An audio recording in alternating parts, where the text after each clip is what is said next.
so glad I live in a world where there are Octobers.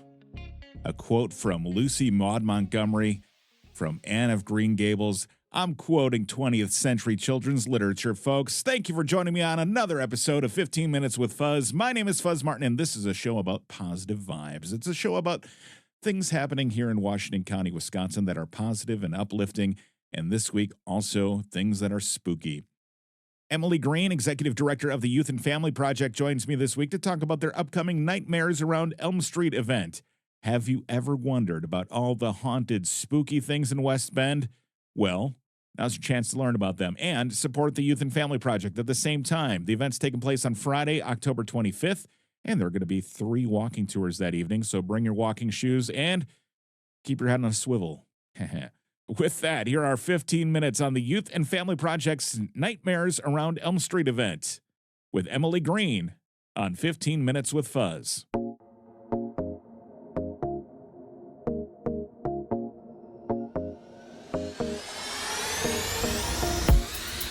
Emily, thank you so much for coming back on the show. I think it's your 3rd time? I think so. Yeah, awesome. I think so.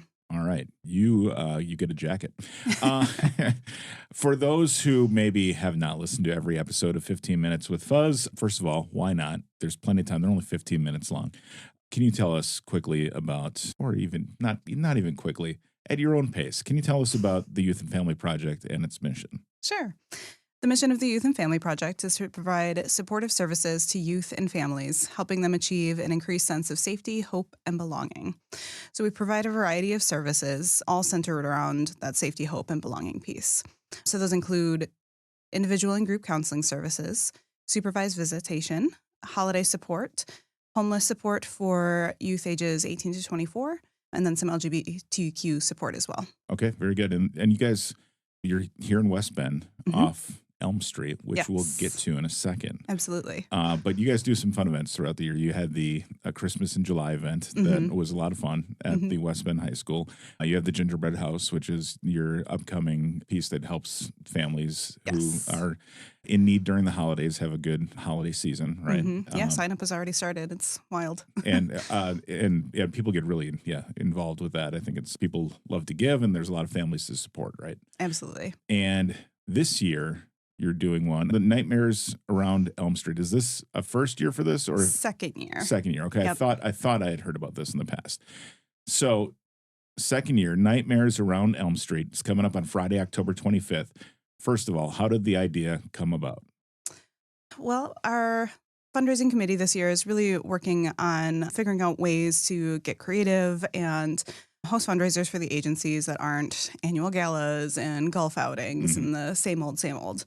Not there's anything wrong with those, but we try to bring a little creative flair to the table. So this was one of the options that we came up with and thought it was just zany enough to go forward with. Excellent. So what can people who are attending Nightmares Around Elm Street expect from the experience? Sure. So the experience is primarily a haunted walking tour. So we'll start at the Youth and Family Project Agency Building at 630 Elm Street. And we'll start off with some spooky stories at the agency building. The building itself was built in 1894. All right. So it has quite a history. It's had a few uses over the years. Started out as Holy Angels Rectory. It was briefly a hospital, a school, an apartment complex. So there's definitely a lot of stories coming out of there. Yeah. Yes, absolutely. So once we set off from Youth and Family Project, we will kind of take a tour through the residential areas of downtown West Bend and hear some spooky stories along the way, get a nice hike in, and then return back to the agency building. We'll have a fire in the parking area with spooky stories and s'mores, raffle baskets, and other concessions like cocoa and cider. What else do we have? We have cake pops, little spooky cookies, build your own trail mix. So it'll be a great event. All those things for purchase to help support the Youth and Family Project. So in your building at 630 Elm Street, have you yourself ever experienced anything spooky? I personally have not. Okay. I tend to be one of those people, unless it's like in my face, I won't necessarily believe it, but I do know other staff have felt things once when I was an intern at the agency many years ago. a member of the intern cohort. We were touring the third floor of the building, and she had felt a presence in one of the rooms, and it was very strong. And later we learned out that someone had indeed killed themselves in that room. Oh, wow. Okay. Yes. So there's quite a history with the building. Yes. Definitely some spooky things. So we get to, as we're recording this, for those who don't know, we're at Epic Creative, which was built in, I think, 1939. It's the old West Bend Mutual, which was the old Museum of Wisconsin Art, which was the old Delta Defense, and then us. Everybody tells us that this building's haunted. I've been here till like 4 a.m, many, many nights, like working on projects. I've never experienced anything. I don't want to, but I've never experienced anything. And some of the old people from Delta Defense tell me that they're like, "Oh yeah, it's haunted," and I'm like, maybe they were just haunting you, Maybe, and not maybe they like me and they just want to leave me alone.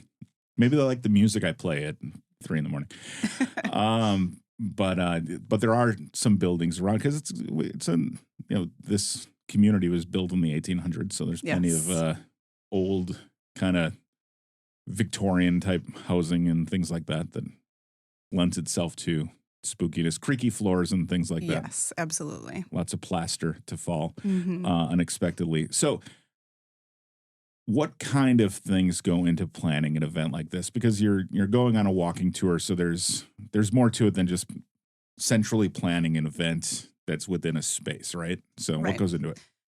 So throughout the year, we've been collecting stories.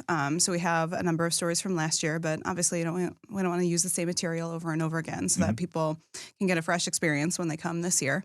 So we've been collecting stories, making sure that there's some good ideas out there and new ideas that we can share.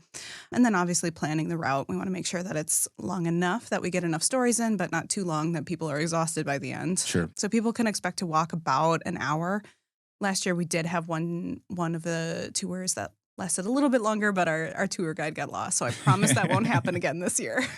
You do say on the poster to wear comfortable shoes, right? I do, yes. So do that. How do you balance making it both fun and spooky? And it's geared for people at age 13 and up, right? Yeah. So how do you balance, make that balance there? So we try to balance some of the themes of the stories, trying to make sure that there's not too many of those really heavy stories about trauma and suicide. Obviously, with haunted stories, that does kind of go hand in hand. Sure. So we do try to bring in some more fun with it. We might have a few jump scares. We might have some other spooky stories around the fire, and then obviously the sugar and the concessions is always a good fix for getting a little spooked at the end of the night. Yeah, and of course, if you're signing up to go for a haunted tour, you should, that's something you're probably into, right? Yes, yeah. Speaking of that, people are encouraged to wear costumes, right? Yeah, sure. Are you going to wear a costume? That's a no. Sort of. Okay, all right. I have a dress that has a large, Anubis outline on it, so it's really the only day I can wear it. I did notice you wearing a horizontally striped sweater today, much like Freddy Krueger, yes. Nightmare on Elm Street. Got to get in the mood. Yeah, exactly. So I was like, all right, Emily's going for correct wardrobe today. The funds that you raise from Nightmares Around Elm Street obviously go to help support the Youth and Family Project. Can you tell us more about how events like Nightmares Around Elm Street support your organization's initiatives and support those in the community? Yeah, absolutely. One of the biggest things that we are focusing in on this year for our fundraising efforts is ensuring the safety of the building. So that does include our security system.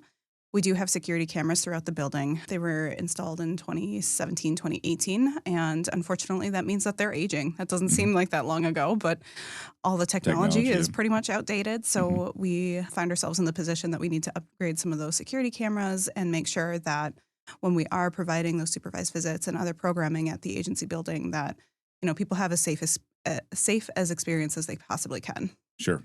Perfect. So for those who maybe aren't into spooky tours, but still want to support your cause and the Youth and Family Project's cause, how can they go about doing so? How can they get involved or contribute?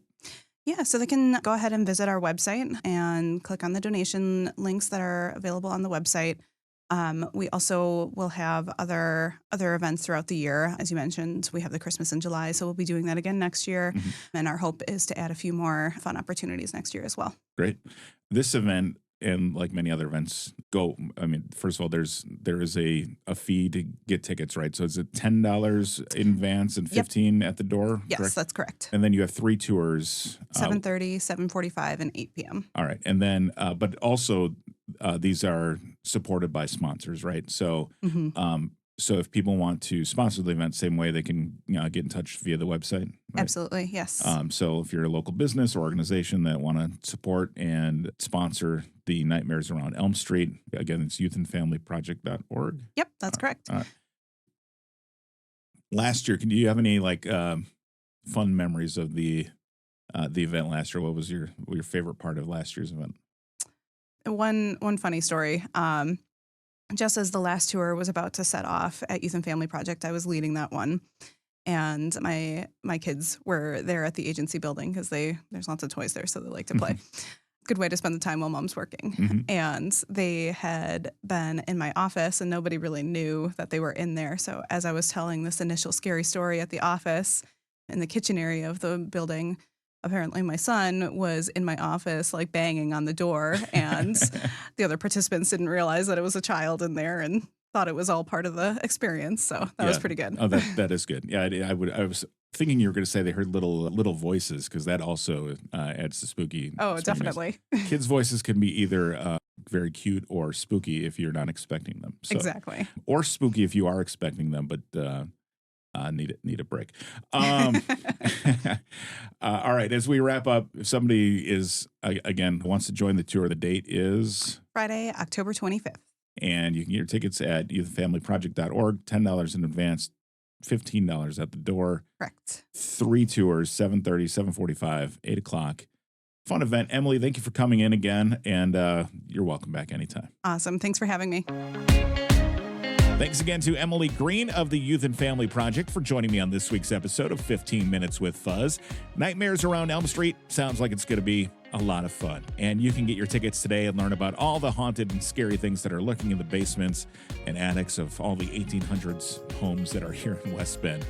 If you ever have an idea for a guest on this show, don't be scared. Reach out. Go to fuzzmartin.com/guest and fill out the form. That is fuzzmartin.com/guest. Or you can email me, fuzz@fuzzmartin.com.